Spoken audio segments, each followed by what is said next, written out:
this is Kiki Lachey. Welcome to my channel. Today I'll be showing you guys how to make a wig using the sewing machine. So right now, as shown, this is our mesh dome cap. This is normally what I construct my wigs on, and I'll be using a 21 canvas dome head. Actually, I'm a 22. I just didn't use my 22 dome cap because it's a brand new one and I'm using it for other purposes as of right now. So right now I'm taking my measuring tape, so I'm going to measure from front to nape, as you guys can see. And normally, like I said, my circumference is 22, so I should be like around a 15. So then you after you do front to nape, you'll do temple to temple, and both measurements should be like a 15. That's a little bit too big. So I'm gonna lift my cap up and we'll adjust it a little bit.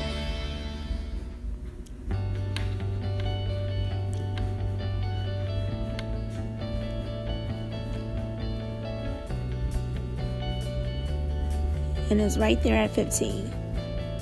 So I'm ready to get started. So we're making a lace closure wig today.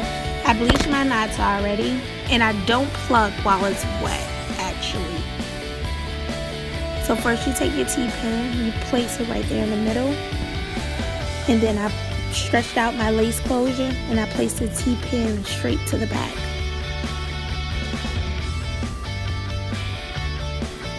I'm just moving this hair out the way.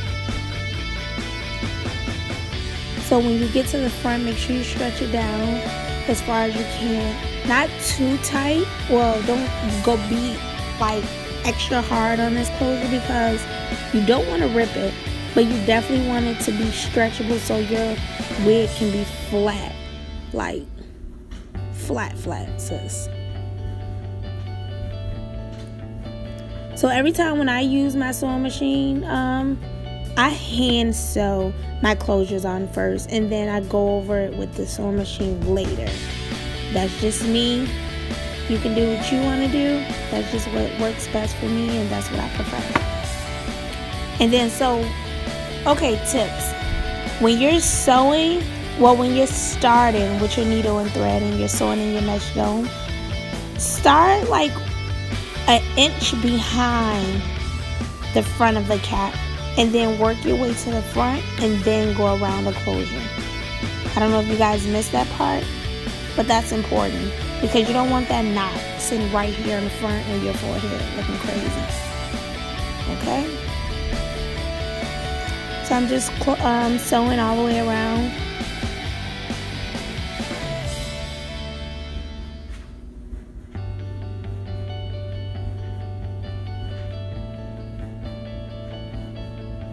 So whatever I'm doing to this side, I definitely did to the other side. Same way. Now I'm taking my white chalk and I'm just outlining, making my lines where I'm going to sew my tracks on.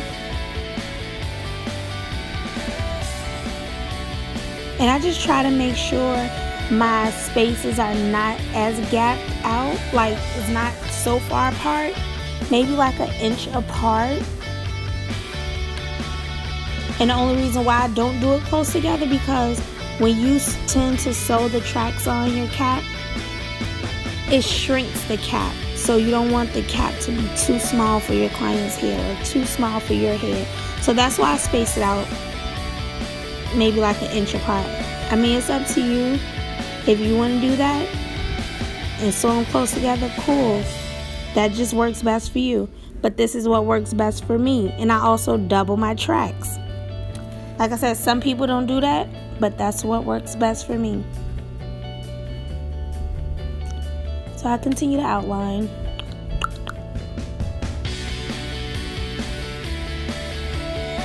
And this part is very important as well.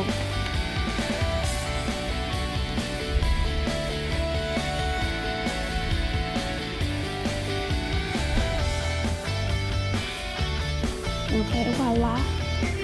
So after I finish that, I take my T-pins out.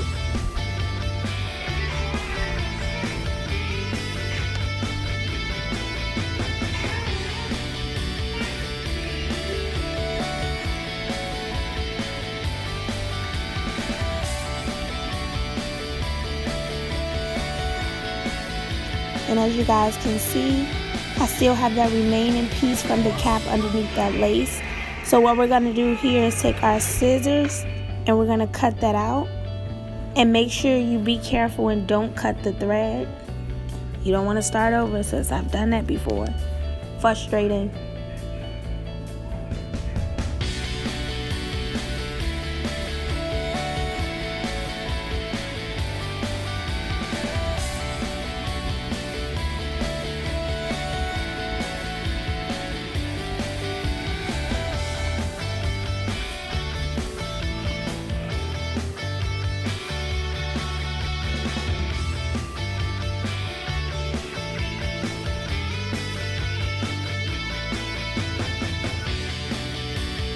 Okay, so right now you guys see me, I'm doubling my tracks. And if you guys don't know how to use the sewing machine and like is completely new at this, comment below and I'll do a detailed video on how to use it. It's very easy, it's simple. It came like second nature to me, and that was my first time ever using a sewing machine. And like I said, I double all my tracks. If you're using 3 bundles in the closure, I double all 3 bundles. That just works. It's best for you. So right now, as you guys can see, I'm done. This is my last bundle. Now I'm ready to sew these tracks onto my mesh dome cap. So when I start, I always go and then I backtrack. And I may do this like 2 times. You guys have to really pay attention to see what I'm talking about. But I do it like twice, just so my tracks are intact and I know they're not going anywhere. And I also cut my tracks when I get to the end. Some people flip it. I don't know how they do that, but since this is the only method I know how to do, so I definitely cut the tracks. So as you guys can see right now, I'm about to start and then I'll back up. It's like driving a car.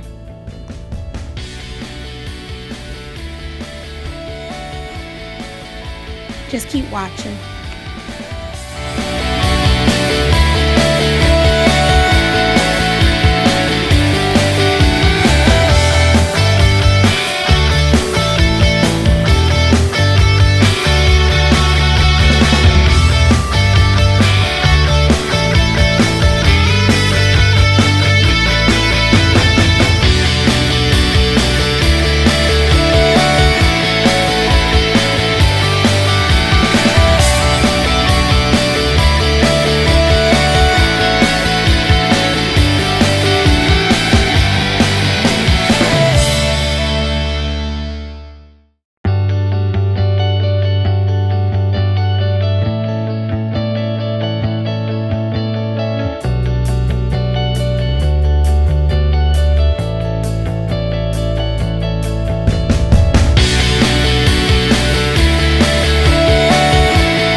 Okay, so I have 2 more tracks left.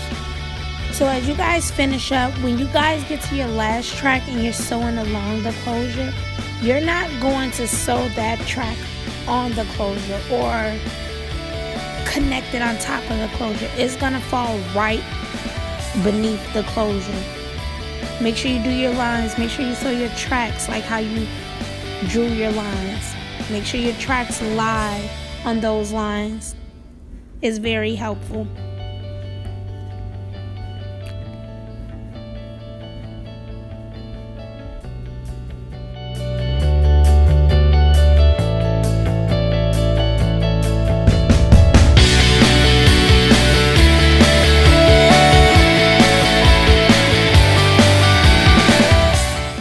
Okay, so this is our final look. Yes, this is a lace closure wig. I love lace closure wigs. They can be worn glueless. Yes, I appreciate